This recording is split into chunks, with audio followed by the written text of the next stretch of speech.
You know what you're listening to?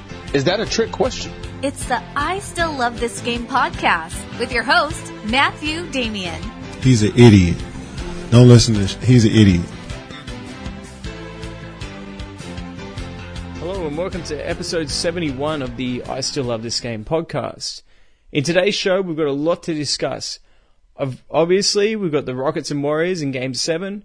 We've got the NBA Finals preview. And I've got a lot of questions that I'm going to try and chip away at so I can get through that big pile. But we have no choice but to begin with the Rockets and Warriors. Now, this was the situation, a Game 7 that most predicted and everyone wanted.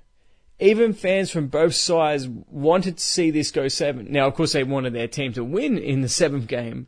But fans on both teams, they wanted this thing to go to 7 games. The unfortunate thing was Chris Paul being ruled out. And yeah, that was just brutal. And this is coming from somebody who's been quite critical of Chris Paul in the past. But that was hard to watch. But the Rockets came out with great energy and emotion early. Eric Gordon and Harden were playing well. And they withstood a late second quarter run by Golden State to still lead by double digits going into halftime. Unfortunately for them, this was almost a carbon copy of Game 6. And the Warriors came out for the kill in the third quarter. When the Rockets, when their shots started to falter, they panicked, and then they decided to shoot some more, and that led to worse shots. Also, what didn't help was a barrage of horrendous non-calls that seemingly all went Golden State's favor. Some people do refer to them as quote-unquote missed calls, but there's no way, there's no way, there's not a chance that these were all missed, these calls were all missed by 3 officials. I lost count of how many bad calls there were. And yeah, I get that James Harden's a hard guy to officiate. I also get that he gets the benefit of bad calls as well throughout the regular season. But for some of these were obvious hacks as he was going up, shooting. I mean, he was getting hit, he was getting his shooting arm held. You can't get any more blatant than that. And I've got to ask the question. If those are being missed, if those calls are missing, what are they looking at? What are they looking at if they're not looking at the shooter and his arm? Because that's what shoots the basketball. That's what typically there's contact on. What are they looking at? That's why I say they're non-calls, because they're not missed. There's no way that all 3 officials, everybody watching the game, everybody at the arena, everybody around the world, hell, if the game's being broadcast outside of the world, people are seeing this. The only people, if these are missed calls, the only people that's watching the game that don't actually see them are the officials. And that, look, I know that it's a difficult job, but they're meant to be the best in the world. If players are criticized, if coaches are criticized, if they're all fair game for their performances, quite frankly, officials should be on that same level. They should be of scrutiny as those players and coaches. And they just, I don't want to turn this into a massive rant about officials, but there's no way I will ever accept that all 3 of them, I can understand maybe one of them, but all 3 officials missing these calls. And I've got to believe in my heart that they just decided to turn the other way, to look the other way, or to just call it or not call it. And it was on both sides of the ball. And what I mean by that, it wasn't just when the Warriors were defending; it was when the Warriors were on offense as well. There was some terrible moving screen calls, as blatant as you can get. And it really, the reason I might sound a bit frustrated is because the Rockets' offense was faltering as well at this point. That just compounded it, and it cost the fans the chance of a nail biter down the stretch. It really did. Had some of these calls, had the game been officiated more consistently on both sides, for both teams, I should say, then we could have seen a much closer contest. But we didn't get that. And probably the biggest reason outside the Rockets shooting percentages from 3-point territory was the officiating. And that's unacceptable. Because players get traded, players lose value in their contracts, coaches get fired for their crappy performances. And yet officials, I'll get the word out one day, officials, all they get is excuses. And I'm not buying it anymore. Now, a lot of people are calling this an indictment. They're throwing some nice adjectives in front of that usually as well, of James Harden. But first, before I get to that, I want to say what serious double standards fans have for LeBron and James Harden. When LeBron loses, it's everyone else's fault. When James Harden loses, then it's all on Harden.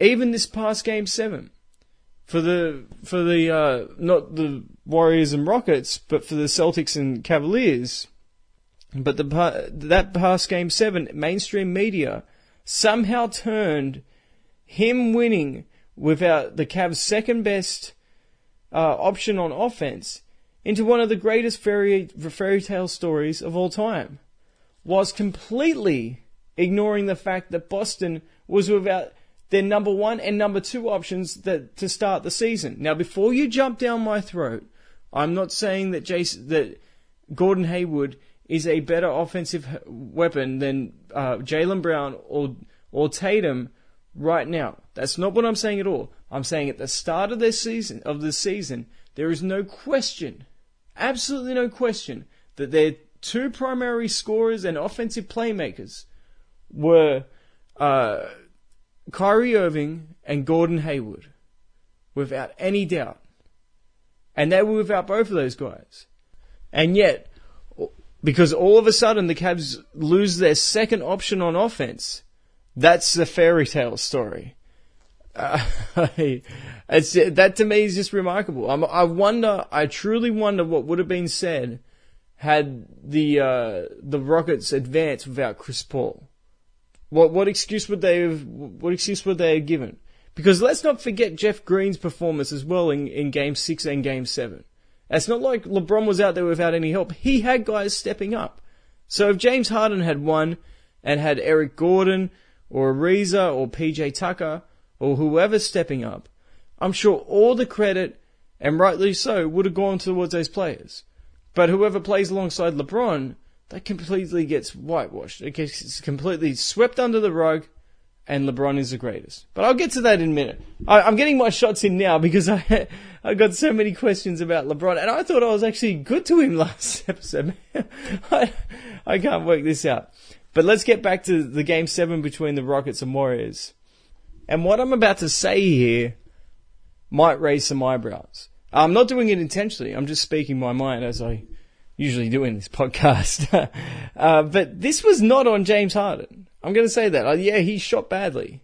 But this is not on him. I would put this first and foremost on the Rockets organization's, their idiotic obsession with threes and layups. I don't remember Houston taking one mid-range shot. Yes, ideally you want to get threes and layups. That's what, in a dream scenario, that's what you want. But you can't do that all game. You cannot do that all game. A mid-range game, or at least the threat of one, allows those circumstances to happen, to shoot a good 3-point shot, or to get to the basket and get a layup. If they don't go to the mid-range at times, the defense can simply run the shooters off the 3-point line, knowing full well that the Rockets will have to put the ball on the floor, and the Warriors then can recover and meet them at the rim. Whereas if you run somebody off the 3-point line and you're just protecting the rim, guess what's open? It's the mid-range. Now, if people have played at any level, they know this. Anybody who's played, even in pickup, they know this. But anybody who merely drools over a stat sheet, they don't. And I think it's not so much if you're primarily a shooting team. Remember they used to say, oh, jump shooting teams never win championships. But it's not so much that anymore. But if you're only a jump shooting team, the jury is still out on whether you can win a championship. But at the end of it, the Rockets just couldn't overcome the Chris Paul injury. Now, before we start with the Warriors were also missing Iggy, yes, that's true. And Iggy is a very important player to Golden State. Remember, he was the NBA Finals MVP in 2015. But let's not for a minute compare him to Chris Paul. I truly believe, and this sounds like a political speech, but in my heart of hearts, I truly believe that had Chris Paul been healthy, they would have won this series and more than likely won the championship. And you got to feel for him at this stage. He has battled a lot, has gone through a lot of disappointments in his career, especially in the playoffs.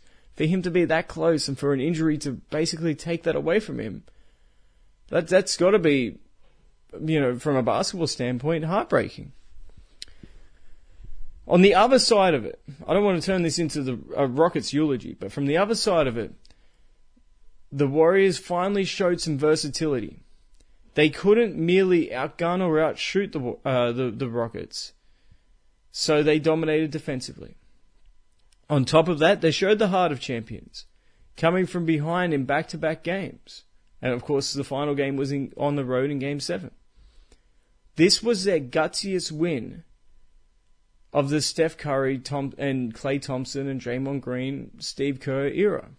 Put Iguodala's name in there as well.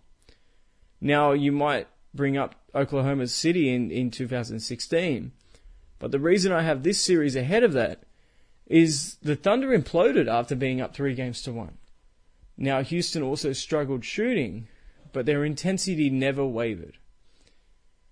And now, of course, we've got to move on to the 4th straight year of the Cavs and Warriors. And after last season, I would have thought that this would be stale by now. I mean, it was getting a bit stale last year too. But with the emergence of Houston and the Cavs' struggles, I didn't expect it to happen again. But here we are, and probably because I didn't truly expect it to happen, it wasn't a foregone conclusion,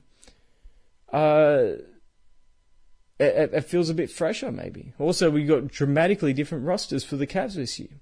Just like we had a dramatically different roster for the Golden State last year as opposed to years prior. Now, so many people are writing this off as as if the games have already been played and Golden State has won. Now, if you're doing so, you're doing it at your own peril. We just saw Cleveland shut down the Celtics at home, where they were undefeated, no less, from the perimeter. If they can be competitive defensively, of course I'm referring to the Cavs now, on the Warriors shooters, that will give them a much bigger chance than they're given credit for. Now, the matchup to keep an eye on is obviously LeBron and Durant. Offensively, especially scoring, the advantage has to be with James. Now, I'm hesitant to put playmaking in there too, because, people put up his assist numbers, but if you put up the assist numbers, you also got to put the turnover numbers up there too. But LeBron has been a very effective scorer in this year's playoffs. That being said, there is a very, very significant difference between scoring on Marcus Morris and Jason Tatum than there is on scoring on, say, Kevin Durant, Draymond Green, and Andre Iguodala. Now, if LeBron can be as effective as Golden State as he has been so far in the playoffs, and the Cavs defenders make the Warriors shooters work, and Cleveland also crushes the Warriors on the boards, then this is a toss-up. But to me, those are a lot of what-ifs just to make it interesting. And because of that, I've got to go with Golden State in 6. Now, as promised, we've got a lot of questions to get through today, because I wasn't able to get through any in the last episode. And I'm gonna be honest with you, this surprised me, because as I said earlier, I thought I was quite complimentary towards LeBron in the last episode. Maybe it's me. Maybe that guy that said that I have mental health issues or whatever Maybe he was correct. But let's start off with the first question. It's saying Cleveland versus Golden State is shaping up to be Lakers versus Boston in 2010. You had a super team in Boston, Garnett, Pierce, Rondo, and Allen, versus Kobe and Gasol and a bunch of role players. I think for LeBron, this is a definitive series. This is the first time LeBron has to try and win without the chips stacked on his side. The Lakers only won 57 games that year, similar to Cleveland's record, but Kobe and the gang got it done, beating the defending champs. Wait, okay, there's a lot of questions. There's a lot of things I've got to answer here. Can LeBron do the same against a similar Golden State team? At the time, Kobe had much less talent and only one other player who won a championship in Fisher. Can LBJ do it, or will he be the Tito Ortiz in the NBA? Look, I don't know that much about Tito Ortiz and his career, so I'm assuming that maybe he gets to the championship and loses a lot of the times. I thought he was one of the greats, but I don't follow MMA all that much. Let's go through and correct some of these first of all. The Celtics were not the defending champs in 2010. They were in 2009. They lost in 2009 to the Magic, and then the Magic went through, and then they played the Lakers in the finals, and the Lakers beat them. So already there's a couple of things that need to be corrected in order for your comparison to work. The other thing is, of course, the super team comment for Boston in 2010, and not a chance. That 2010 team was one genuine star player in Rondo, and the big three were a big three role players. That's all they were. They were not star players anymore. But you also had some things that were right too. This is the first time that we've really seen LeBron in the finals since 2015. And prior to that, it was 2007 when he didn't have a better team or a team that is stacked full of talent. Now, what it will do for whether it's a definitive series for him, I absolutely agree. I get the feeling this is the crust of your question. This is why I wanted to answer it. If he is able to produce the way that he produced, I know this is a big if, against the teams in the Eastern Conference, if he duplicates that in the finals and they somehow win, yes, this will go down as his greatest accomplishment. And you've got to put him up there. I said put him back on the Mount Rushmore because I got him off my Mount Rushmore. But if he does that, he's back on my Mount Rushmore. And he will never go off after that, even with 5 finals losses. So, yes, I agree with you in terms of that. It's just a shame that you were sort of wrong on everything else. Okay. Next question. The Warriors won in 2015 with Kyrie injured. They won in 2017 with Kawhi Leonard hurt. They won this year with Chris Paul hurt. Is it fair to say the Warriors' legacy is purely based off luck? Oh, it's a bit harsh, but I think it is fair. Of course it's fair. The only counter you can have that is, would the Warriors had won in 2016 had Andrew Bogut and Iguodala not gotten hurt? And I think they would have. That being said, it shows how fragile your team is if you, even though you have 3 All-Stars, your 2 role players go down and you completely, disintegrate in the finals. I mean, that's pretty damning to me about how weakly constructed that squad was. But I 100% with you, agree with you.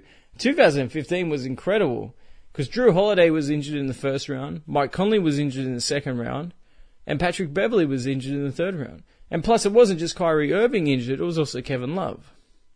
So, and then we also saw what a difference those 2 guys made in the 2016 finals. So, yeah, I agree with you, but they've got even if they get through this year, you're right. They won this year primarily because Chris Paul got hurt. It's hard to argue that. Next question. And it comes from the LeBron Defense Division, section Hypotheticals. If LeBron could win 6 season MVPs and 7 finals MVPs, he would be better than MJ by far. Okay. Considering he's played, 13, 14, 15... Oh, it was 15 season, right? That's what we kept getting thrown at us. He's played 15 seasons, and he's only won 3 championships and 3 finals MVPs. How many seasons are you going to give him to get to 7 finals MVPs? Another 10 at the very least? So he's going to have to play in the league for 25. I tell you what, I will agree. If he plays 25 seasons, ends up with 6 season MVPs, 7 finals MVPs, along with, as I said, playing 25 seasons, then yes, he would be better than MJ by far. But that is pretty much the only criteria you can throw at me to even acknowledge that. Next question is, I think up to this day, it was the dumbest move for Cleveland, swapping a young Andrew Wiggins for a diminishing Kevin Love. And you know what? I would have agreed with you prior to last season. I would have definitely agreed with you. This season has kind of flipped that because Kevin Love has played a lot better than Wiggins. Wiggins has shown signs of seriously fragile from a mental standpoint from the game of basketball, because he was surrounded by talent this year. It was, Jimmy Butler, Jeff Teague, Derrick Rose towards the end, of course, Karl Anthony Towns, and can't think of their names. Taj Gibson as well. So he shriveled under the pressure of expectations of making the playoffs. So how would he have played alongside LeBron? Defensively, he would have been fine. He would have actually helped LeBron a lot from there because he is a quality on the ball defender. But he would have been exposed on the offensive end quite significantly. And I'm not sure if he would have had the mental toughness or the right personality to play alongside LeBron. So I have to disagree with you on this. I would have agreed with this up until the start of this season, but no more. I can't agree with that. Love has, and of course they're going in different directions, which is what you would expect the other way around there when you think about it, because Kevin Love's getting older and Wiggins is getting more experience. So you would expect Wiggins to be extending that lead. Rather, we saw a completely a role reversal there. Next question. Okay, now on a serious note, MJ fans, the more you debate this, I like how I'm referred to as 2 people, or more, plural. The more you debate this LeBron GOAT stuff, the more you legitimize it. Best way to prove he ain't in the discussion is by ignoring it. But we know LeBron is too much of a threat to MJ's legacy, hence you can't help but respond. In the end, the rings argument is the only legitimate left for MJ. And I said rings, alongside finals MVPs and not a finals record, since 6-5 will be better than 6-0. Any other argument will easily be quashed. How much time we got left on this? Because there's there's a lot to respond there. First of all, let's exclude rings. I don't know why we have to do that. I don't know why LeBron fans get to, set the rules as to what's acceptable or not in a conversation. But you know what? Just because I'm in a good mood, let's move all that to the side. Categories, okay? 3-point percentage. MJ, yeah, I printed these out. MJ, 32%, LeBron 34%. Advantage LeBron. Free throws. MJ's 83%, LeBron is 74%. Offensive rebounds. MJ is 1.6, LeBron is 1.2. Defensive rebounds. MJ is 4.7, LeBron is 6.2. Assists. LeBron is 7.2, MJ is 5.3. Steals. MJ is 2.3, LeBron is 1.6. Blocks, it's a tie. Both of them are 0.8. I get the feeling I have gone over this before, by the way. Turnovers per game. LeBron is very muscular, 3.5, and Jordan is 2.7. Scoring, MJ 30.1, LeBron is 27.2. According to my calculations, over those 9 categories, MJ has 5, LeBron has 3, and there is 1 tie. So if we're just going by the box scores, Jordan still beats him. Okay? Now, by correcting people in where they're wrong, like I did in the very first question, when people were saying, or not people, but that gentleman was saying that the Celtics were repeating as champions in 2010, that's not an admission or legitimizing his point of view. It's just correcting it. The same way that people try to email me to correct me. And of course I respond and I end up correcting them. But I just have to scoff at this. I really do. Because championships, they're not everything. Because if they were everything, then Luke Longley would be ahead of Hakeem Olajuwon. And I feel like punching myself in the face for even saying that. Even though it was just an example. But championships are part of the equation. That's why they play, right? Whether your team wins or loses. That's why certain players, they don't show up in the box score, but my God, they make a huge impact as to whether your team wins or loses. But I really think we have reached peak triggered season for LeBron fans. Now they're saying that Jordan fans are not allowed to even defend their guy. And if they defend him, well, that means you're legitimizing him. So that means if you are making an argument for LeBron James over Russell Westbrook, an argument for LeBron James being the MVP over James Harden, you're according to this rationale, because it sure as hell is not logic, it's completely illogical, but according to this rationale, by acknowledging James Harden or arguing against James Harden, you are really legitimizing him. I don't think so. That's garbage. That's a complete load of crap, and it's a complete different set of standards, once again, by LeBron fans. And it sometimes it weighs on my patience a little bit, because how dare they, the gall of these guys, to actually say that if you argue for a player that you think is the best, or if you argue for a team that you think is the best of all time, you're really saying that the other team is better. Okay then, LeBron fans, you're really saying that Jordan was better. You're really saying that Kobe was better. You're really saying that Magic or Bird or whoever else is better if you argue for your guy. But you're lucky this is a G-rated show. Because there's a lot that I want to say about that. But we'll just leave it there. I think I made my point. But there is more that I would love to say about that. Wow. One last question and we'll finish it up there. Magic won 2 titles with a 39 and 40-year-old Kareem. Kawhi Leonard won 1 title with a 37-year-old Tim Duncan.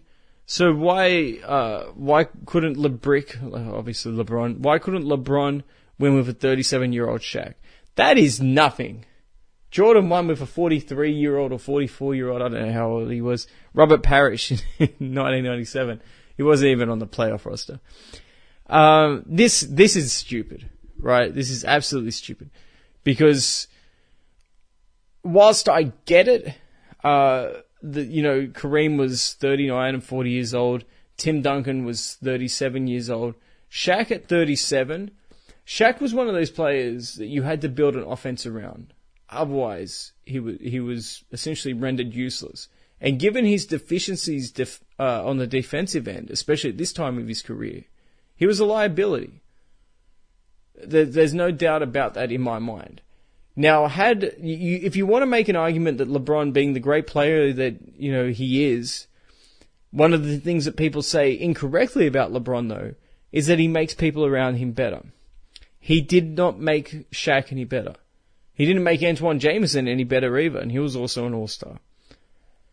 The point I'm making here, though, is Shaq is different from Tim Duncan or Kareem, because Kareem both those guys were already both those guys were very familiar with those offenses and those players. They weren't being inserted into those teams, whereas Shaq was being inserted. So whilst I'll enjoy as much as anybody a nice little rib towards LeBron or a point against LeBron, this is garbage because, as I said, it's apples to oranges. Kareem had been with the Lakers for 10 years at least at that point, and Tim Duncan had been at the Spurs for 15 years at least when he was 37. Shaq was never comfortable in that offense, and whilst, as I said before, if you want to be critical of LeBron for not adapting his game to Shaq, you can. But at the same time, this comparison between 37-year-old Shaq, 37-year-old Duncan, and a 40-year-old Kareem is pretty silly. And unfortunately, we're going to have to stop the episode there. I don't believe the NBA Finals are for another 2 days. So we're going to hold off until after Game 1. Then we'll have a podcast shortly following that. And barring any other big news, that will be the format for the finals. We will just have shows after each game. Unless if I have a guest on or if I get some really good questions. I have got a lot of really good questions. I was saving them up for the off-season. But if I get in the mood and I feel like doing some more recordings, then I'm sure you guys won't mind.